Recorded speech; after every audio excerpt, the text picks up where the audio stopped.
सत्यनारायण व्रत कथा। नमस्कार भाइयों बहनों, जय माँ गायत्री। आप सभी का मेरे YouTube चैनल शुभकर माही अष्टमी में स्वागत है। आज पूर्णमासी के दिन सुनेंगे भगवान सत्यनारायण की व्रत कथा। पूर्णिमा का विशेष महत्व शास्त्रों में बताया गया है। माना जाता है कि इस दिन भगवान विष्णु का पूजन अर्चन करना विशेष फलदायी होता है। जो भी मनुष्य भगवान विष्णु की कृपा प्राप्त करना चाहते हैं, उनको पूर्णमासी के दिन भगवान विष्णु की इस कथा का स्मरण करना चाहिए और उनका पूजन करना चाहिए। सत्यनारायण की कथा सुनने से भगवान की हमेशा कृपा बनी रहती है। जीवन के संकट, कलेश, दरिद्रता जैसी समस्याएं दूर हो जाती हैं। माना जाता है कि जो भी मनुष्य श्रद्धा भाव से इस कथा का स्मरण करता है और दूसरों को इस कथा को सुनाता है, तो ऐसा करने से भगवान लक्ष्मी नारायण की कृपा सदैव उस घर में बनी रहती है। माना जाता है कि जो भी मनुष्य श्रद्धा भाव से इस कथा को सुनता है, उस घर में लक्ष्मी का निवास होता है। क्योंकि जिस घर में भगवान नारायण का स्मरण होता है, उस घर में माता लक्ष्मी सदा ही निवास करती हैं। क्योंकि माता लक्ष्मी नारायण की अर्धांगिनी है और जिस घर में उनके पति का लोग स्मरण करते हैं, उस घर में उनकी पत्नी सदा निवास करती हैं। इसलिए भगवान लक्ष्मी नारायण की कृपा प्राप्ति के लिए, जीवन की मनोकामनाएं पूर्ति के लिए इस कथा को अवश्य सुनना चाहिए और आपके जो अपने हैं उन्हें भी सुनाना चाहिए। आप सभी से अनुरोध है, अगर आप मेरे चैनल पर पहली बार आए हैं तो प्लीज़ हमारे चैनल को सब्सक्राइब, वीडियो को लाइक और वीडियो को ज़्यादा से ज़्यादा शेयर अवश्य करें, ताकि आपके साथ साथ आपके अपने भी भगवान सत्यनारायण की व्रत कथा को सुनकर लाभ ले सकें। नैमिषारण्य तीर्थ में सौनकादि 88,000 ऋषियों ने श्री सूत जी से पूछा कि हे प्रभु, इस कलयुग में वेद विद्या रहित मनुष्यों को प्रभु भक्ति किस प्रकार प्राप्त हो सकती है तथा उनका उद्धार कैसे होगा। हे मुनि श्रेष्ठ, कोई ऐसा तप, ऐसा कोई व्रत बताइए जिससे थोड़े समय में ही पुण्य प्राप्त हो सके और मनोवांछित फल की प्राप्ति हो सके। इस प्रकार की कथा सुनने की हमारी इच्छा है।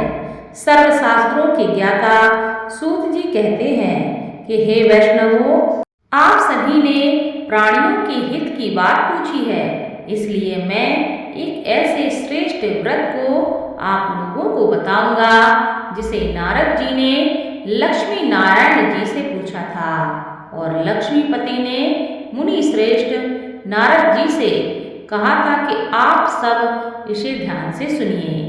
एक समय की बात है, योगी राज नारद जी दूसरे के हित की इच्छा के लिए अनेकों लोकों में घूमते हुए मृत्यु लोक में आ पहुँचे। यहाँ उन्होंने अनेक योनियों में जन्मे प्राय सभी मनुष्यों को अपने अपने कर्मों द्वारा अनेकों दुखों से पीड़ित देखा। उनका दुख देख नारद जी सोचने लगे कि कैसा यत्न किया जाए जिसके करने से निश्चित रूप से मानव के दुखों का अंत हो जाए। इसी विचार पर मनन करते हुए वह विष्णु लोक पहुँचे। वहाँ वह देवों के ईश भगवान नारायण की स्तुति करने लगे, जिनके हाथों में शंख, चक्र, गदा और पद्म थे, गले में वरमाला पहने हुए थे। स्तुति करते हुए नारद जी कहते हैं कि हे भगवान, आप अत्यंत शक्ति से संपन्न हैं, मन तथा वाणी भी आपको नहीं पा सकती। आपका यदि मध्य तथा अंत नहीं है, निर्गुण स्वरूप सृष्टि के कारण भक्तों के दुख को दूर करने वाले आपको मेरा नमस्कार है। नारद जी की स्तुति सुनकर भगवान विष्णु कहते हैं कि हे मुनि श्रेष्ठ, आपके मन में क्या बात है? आप किस काम के लिए यहाँ आए हैं, उसे निसंकोच कहो। इस पर नारद जी कहते हैं कि मृत्यु लोक में अनेक योनियों में जन्मे मनुष्य अपने कर्मों के द्वारा अनेक दुखों को भोग रहे हैं और दुखी रह रहे हैं। हे प्रभु, आप मुझ पर दया रखते हैं तो कृपया करके बताइए, कि वो मनुष्य थोड़े प्रयास से ही अपने दुखों से कैसे छुटकारा प्राप्त कर सकते हैं। भगवान श्री नारायण कहते हैं कि मनुष्य की भलाई के लिए तुमने बहुत अच्छी बात पूछी है। जिसके करने से मनुष्य मोह से छूट जाता है, वह बात मैं तुमसे कहता हूँ, सो उसे ध्यानपूर्वक सुनो। स्वर्गलोक व मृत्यु लोक दोनों में एक दुर्लभ उत्तम व्रत है जो पुण्य देने वाला है। आज प्रेमवश होकर मैं तुम्हें उसके बारे में बताता हूँ। भगवान सत्यनारायण कहते हैं कि सत्यनारायण भगवान का यह व्रत है। अच्छी तरह विधान पूर्वक करके मनुष्य तुरंत ही यहाँ सुख भोग कर मरने के बाद मोक्ष को प्राप्त करता है। भगवान श्री हरि के वचन सुनकर नारद जी कहते हैं कि उस व्रत का फल क्या है, उसका विधान क्या है, यह व्रत किसने किया था और इस व्रत को किस दिन करना चाहिए, सविस्तार करके आप कृपया करके मुझे बताएं। भगवान नारद की बात सुनकर भगवान नारायण कहते हैं कि दुख व शोक को दूर करने वाला यह व्रत सभी स्थानों पर विजय दिलाने वाला है। मानव को भक्ति व श्रद्धा के साथ शाम को श्री सत्यनारायण की पूजा धर्मपरायण होकर ब्राह्मणों व बंधुओं के साथ करनी चाहिए। भक्ति भाव से ही नैवेद्य केले का फल, घी, दूध और गेहूं का आटा सवाया ले। गेहूं के स्थान पर साठी का आटा, शक्कर तथा गुड़ लेकर वह सभी भक्षण योग्य पदार्थों को मिलाकर भगवान को भोग लगाएं। ब्राह्मणों सहित बंधु बांधवों को भी भोजन कराएं। उसके बाद स्वयं भोजन करें। भजन कीर्तन के साथ भगवान की भक्ति में लीन हो जाएं। इस तरह से सत्यनारायण भगवान का यह व्रत करने पर मनुष्य की सारी मनोकामनाएं निश्चित रूप से पूरी होती हैं। इसी कलिकाल अर्थात कलयुग में मृत्यु लोक में मोक्ष का यही सबसे सरल और उत्तम उपाय बताया गया है। श्री सत्यनारायण व्रत कथा प्रथम अध्याय संपूर्ण। दूसरे अध्याय में सूत जी कहते हैं कि हे ऋषियों, जिसने पहले समय में इस व्रत को किया था उसका इतिहास मैं तुमसे कहता हूँ, सो उसे तुम ध्यान से सुनो। सुंदर काशीपुरी नगरी में एक अत्यंत निर्धन ब्राह्मण रहता था। भूख प्यास से परेशान वह धरती पर घूमता रहता था। ब्राह्मणों से प्रेम करने वाले भगवान ने एक दिन ब्राह्मण का वेश धारण करके उसके पास जाकर पूछा, हे विप्र, नित्य दुखी होकर तुम पृथ्वी पर क्यों घूमते रहते हो? दीन ब्राह्मण कहता है, मैं निर्धन ब्राह्मण हूँ, भिक्षा के लिए धरती पर घूमता रहता हूँ। हे भगवान, यदि आप इसका कोई उपाय जानते हो तो कृपया करके मुझे बताइए। वृद्ध ब्राह्मण कहता है कि सत्यनारायण भगवान मनोवांछित फल देने वाले हैं, इसलिए तुम उनका पूजन करो। ऐसा करने से मनुष्य के सभी दुख दूर हो जाते हैं और मनुष्य को दुखों से मुक्ति मिलती है। वृद्ध ब्राह्मण बनकर आए सत्यनारायण भगवान उस निर्धन ब्राह्मण को व्रत का सारा विधान बताकर अंतर्ध्यान हो जाते हैं। ब्राह्मण मन ही मन सोचने लगा कि जिस व्रत को वृद्ध ब्राह्मण करने को कह गया है, मैं उसे जरूर करूँगा। यह निश्चय करने के बाद उसे रात में नींद नहीं आई। वह सवेरे उठकर सत्यनारायण भगवान के व्रत का निश्चय करके भिक्षा के लिए चल दिया। उस दिन निर्धन ब्राह्मण को भिक्षा में बहुत सारा धन मिला, जिससे उसने बंधु बांधवों के साथ मिलकर भगवान श्री सत्यनारायण का व्रत संपन्न किया। भगवान सत्यनारायण का व्रत संपन्न करने के बाद वह निर्धन ब्राह्मण सभी दुखों से छूट गया और अनेक प्रकार की संपत्तियों से युक्त हो गया। उसी समय से यह ब्राह्मण हर माह इस व्रत को करने लगा।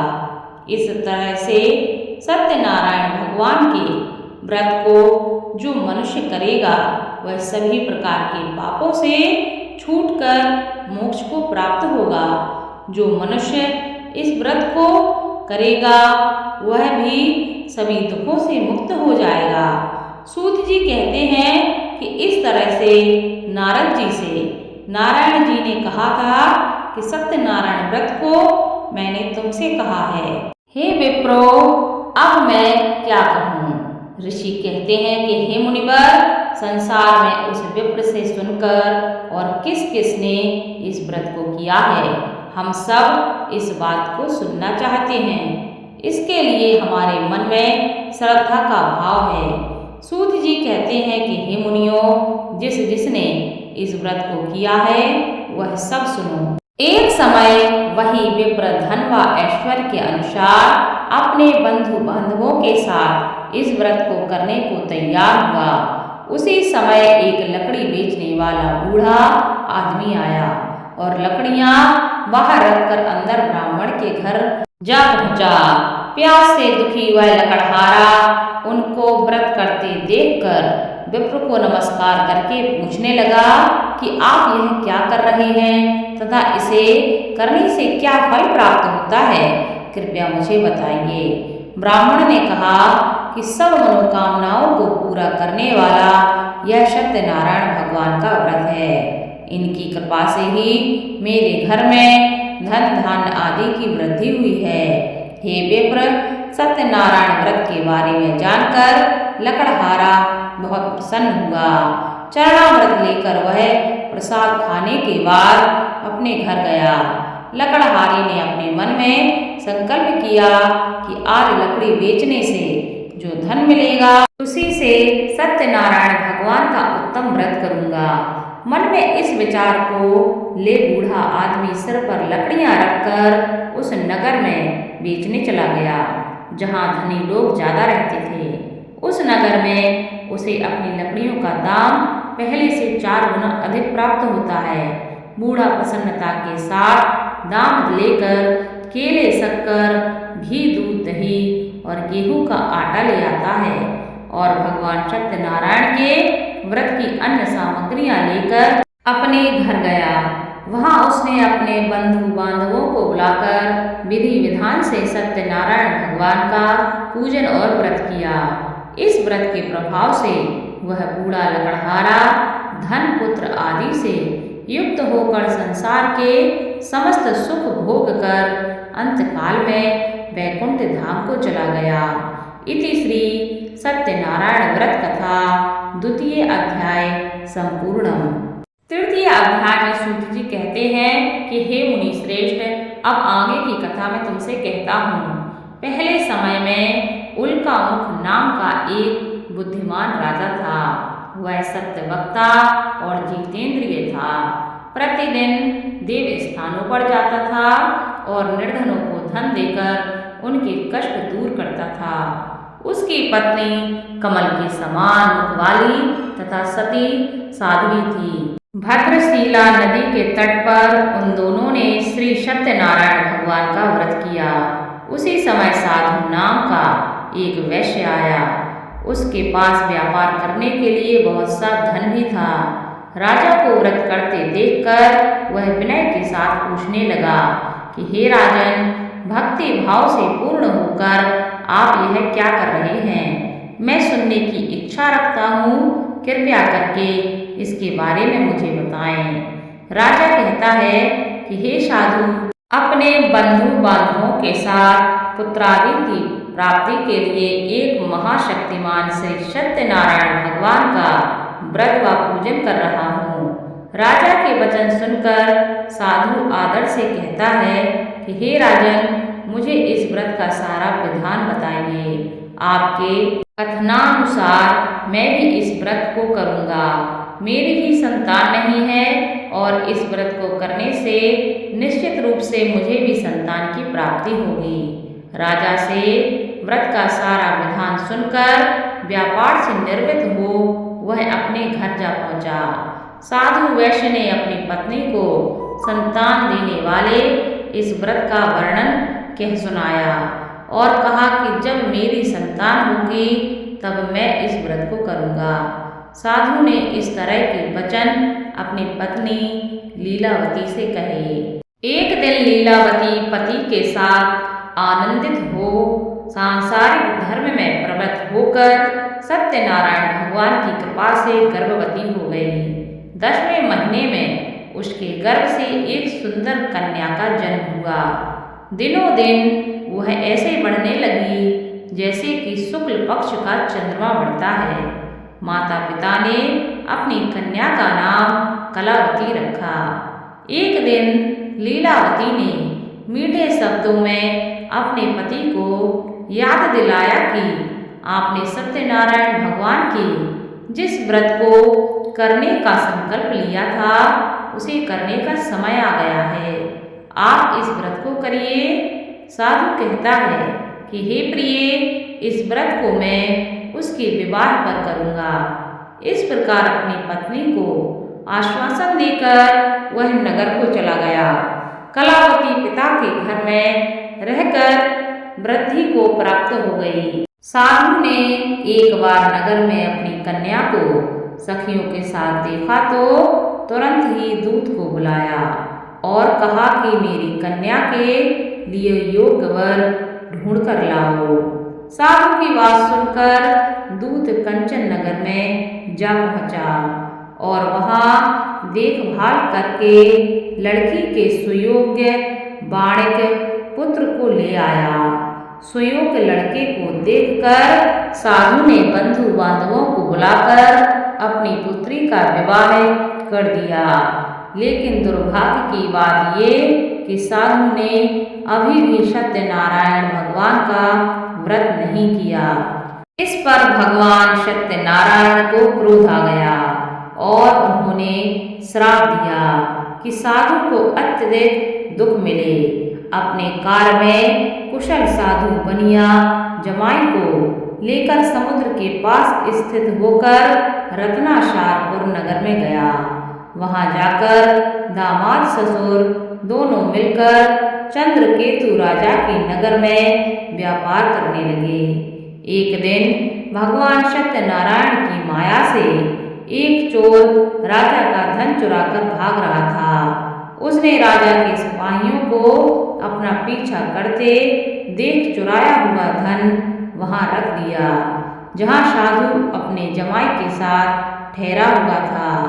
राजा के सिपाहियों ने साधु वैश्य के पास जाकर राजा का धन पड़ा देखा तो वह ससुर जमाई दोनों को बांधकर प्रसन्नता से राजा के पास ले आए और कहा कि उन दोनों चोरों को हम पकड़ लाए हैं, आप आगे की कार्रवाई की आज्ञा दें। राजा की आज्ञा से उन दोनों को कठिन कारावास में डाल दिया गया और उनका सारा धन भी उनसे छीन लिया गया। भगवान सत्यनारायण के श्राप से साधु की पत्नी भी बहुत दुखी हुई। घर में जो धन रखा था उसे चोर चुरा ले गए। शारीरिक तथा मानसिक पीड़ा व भूख प्यास से अति दुखी हो अन्न की चिंता में कलावती के ब्राह्मण के घर आई। वहां उसने श्री सत्यनारायण भगवान का व्रत होते देखा, फिर कथा भी सुनी। वह प्रसाद ग्रहण कर वह रात को घर वापस आई। माता के कलावती से पूछा कि हे पुत्री, अब तक तुम कहाँ थी? तेरे मन में क्या है? कलावती ने अपनी माता से कहा कि हे माता, मैंने एक ब्राह्मण के घर में सत्यनारायण भगवान का व्रत देखा है। कन्या के वचन सुनकर लीलावती भगवान के पूजन की तैयारी करने लगी। लीलावती ने परिवार व बंधु बांधवों सहित सत्यनारायण भगवान का पूजन किया और उसने वर मांगा कि मेरे पति तथा जमाई शीघ्र ही घर वापस आ जाएं। साथ ही यह भी प्रार्थना की कि हम सबका अपराध प्रभु आप क्षमा करें। भगवान सत्यनारायण इस व्रत से संतुष्ट हो गए और राजा चंद्रकेतु को अपने सपने में दर्शन देकर कहा कि हे राजन, तुम उन दोनों वैश्यों को छोड़ दो और तुमने उनका जो धन लिया है उसे वापस कर दो। अगर ऐसा नहीं किया तो मैं तुम्हारा धन व राज्य संतान सभी नष्ट कर दूंगा। राजा को यह शब्द कहकर वह अंतर ध्यान हो गए। अतः तत्काल सभा में राजा ने अपना सपना सुनाया। फिर बोले कि हे बड़े पुत्रों को कैद से मुक्त करके सभा में लाओ। दोनों ने आते ही राजा को प्रणाम किया। राजा मीठी वाणी में बोला, हे महानुभावों, भाग्यवश ऐसा कठिन दुख तुम्हें प्राप्त हुआ है, लेकिन अब तुम्हें कोई भय नहीं है। ऐसा कहकर राजा ने उन दोनों को नए वस्त्र और आभूषण पहनाए और जितना धन उनका लिया था उससे दुगना धन वापस देकर उन्हें जाने के लिए कहा। दोनों वैश्य अपने घर को चल दिए। सूत जी कहने लगे, वैश्य ने मंगलाचार कर अपनी यात्रा आरंभ की और अपने नगर की ओर चल दिए। उनके थोड़ी दूर जाने पर एक दंडी वेशधारी श्री सत्यनारायण ने उनसे पूछा कि हे साधु, तेरी नाव में क्या है? अभी वाणी वणिक हंसता हुआ कहने लगा, हे दंडी, आप क्यों पूछते हो? क्या धन लेने की इच्छा रखते हो? मेरी नाव में तो बेल के पत्ते भरे हुए हैं। वैश्य के इन कठोर वचन को सुनकर भगवान बोले, तुम्हारा वचन सत्य हो। दंडी ऐसे वचन कहकर वहां से दूर चले गए। कुछ दूर जाकर समुद्र के किनारे बैठ गए। दंडी के जाने के बाद साधु वैश्य ने नित्य क्रिया के पश्चात नाव को ऊंची उठे देखकर अचंभा माना और नाव में बेल के पत्ते आदि देखकर वह मूर्छित होकर जमीन पर गिर पड़ा। मूर्छा खुलने पर वह अत्यंत शोक में डूब गया। तब उसका दामाद कहने लगा कि आप शोक न मनाएं, यह सब दंडी का श्राप है, इसलिए हमें उनकी शरण में जाना चाहिए, तभी हमारी मनोकामना पूरी होगी। दामाद की यह बात सुनकर वह दंडी के पास पहुंचा और अत्यंत भक्ति भाव से नमस्कार करके कहने लगा, मैंने आपसे जो भी असत्य वचन कहे थे उनके लिए मैं क्षमा चाहता हूँ। ऐसा कहकर महान शोकातुर हो वह रोने लगा। तब दंडी भगवान कहने लगे, हे बड़े पुत्र, मेरी आज्ञा से बार बार तुम्हें दुख प्राप्त हुआ है। तुम मेरी पूजा से बार बार विमुख हुए हो। साधु बोला कि हे भगवान, आपकी माया से ब्रह्म आदि देवता भी आपको रूप को नहीं जानते हैं, तब मैं अज्ञानी कैसे जान सकता हूँ? आप प्रसन्न होइए और मेरी गलती को क्षमा करिए। अब मैं सामर्थ्य के अनुसार आपकी पूजा अवश्य करूँगा। मेरी रक्षा करो और पहले के समान नौका में धन भर दो। साधु वैश्य के भक्ति पूर्वक वचन सुनकर भगवान प्रसन्न हो गए और उसकी इच्छा के अनुसार वरदान देकर अंतर्ध्यान हो गए। ससुर जमाई जब नाव पर आए तो वह नाव धन से भरी हुई थी। फिर वही अपने अन्य साथियों के साथ सत्यनारायण भगवान का पूजन करके अपने नगर को चल दिए। जब नगर के नजदीक पहुँचे तो दूत को घर पर खबर करने के लिए भेज दिया। दूत साधु की पत्नी को प्रणाम करके कहता है कि मालिक अपने दामाद सहित नगर के निकट आ गए हैं। दूत की बात सुनकर साधु की पत्नी लीलावती ने बड़े हर्ष के साथ सत्यनारायण भगवान का पूजन करके अपनी पुत्री कलावती से कहा कि मैं अपने पति के दर्शन को जाती हूँ, तुम कार्य पूर्ण करके शीघ्र आ जाना। माता के ऐसे वचन सुनकर कलावती जल्दी में प्रसाद छोड़कर अपने पति के पास चली गई। प्रसाद की अवज्ञा के कारण श्री सत्यनारायण भगवान नाराज हो गए और नाव सहित उसके पति को पानी में डुबो दिया। कलावती अपने पति को ना पाकर रोती हुई जमीन पर गिर गई। नौका को डूबा हुआ देखकर वह कन्या को रोता देख साधु दुखी होकर बोला कि हे प्रभु, मुझसे तथा मेरे परिवार से जो भूल हुई हो उसे क्षमा करें। साधु के दीन वचन सुनकर श्री सत्यनारायण भगवान प्रसन्न हो गए और आकाशवाणी हुई कि हे साधु, तेरी कन्या मेरे प्रसाद को छोड़कर आई है, इसलिए उसका पति अदृश्य हो गया है। यदि वह घर जाकर प्रसाद खाकर लौटती है तो इसे इसका पति अवश्य मिलेगा। ऐसी आकाशवाणी सुनकर कलावती घर पहुंचकर प्रसाद खाती है और फिर आकर अपने पति के दर्शन करती है। उसके बाद साधु अपने बंधु बांधवों सहित श्री सत्यनारायण भगवान का विधि विधान से पूजन करता है और इस लोक का सुख भोग कर अंत में स्वर्ग को जाता है। सत्यनारायण के 5वें अध्याय की कथा। श्री सूत जी कहने लगे कि हे ऋषियों, मैं और एक कथा और सुनाता हूँ, उसे भी ध्यानपूर्वक सुनो। प्रजापालन में लीन तुंगध्वज नाम का एक राजा था। उसने भी भगवान का प्रसाद त्याग करके बहुत ही दुख प्राप्त किया था।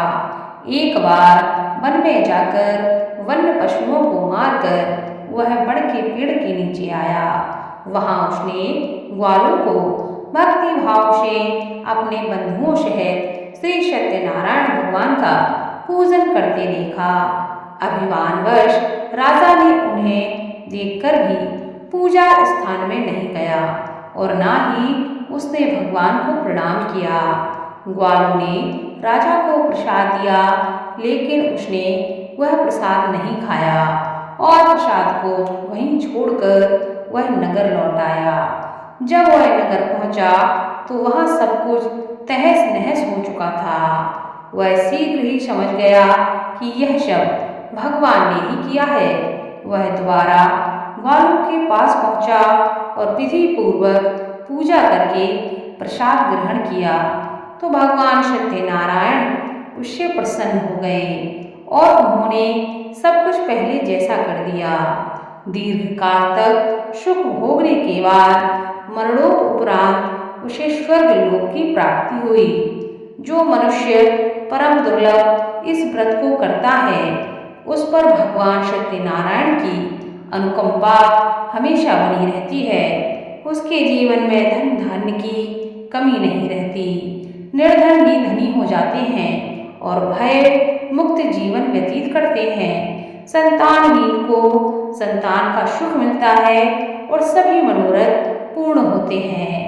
भगवान की इस व्रत को करने वाले पर भगवान की हमेशा कृपा रहती है और मृत्यु के बाद मनुष्य मोक्ष को प्राप्त करता है और वैकुंठ धाम में स्थान प्राप्त करता है। सूत जी बोले, जिन्होंने पहले इस व्रत को किया है, अब उनके दूसरे जन्म की कथा कहता हूँ। व्रत सतानंद ब्राह्मण ने सुदामा का जन्म लेकर मोक्ष की प्राप्ति की।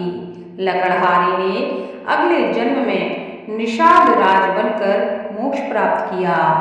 उल्कामुख नाम का राजा दशरथ होकर वैकुंठ को गए।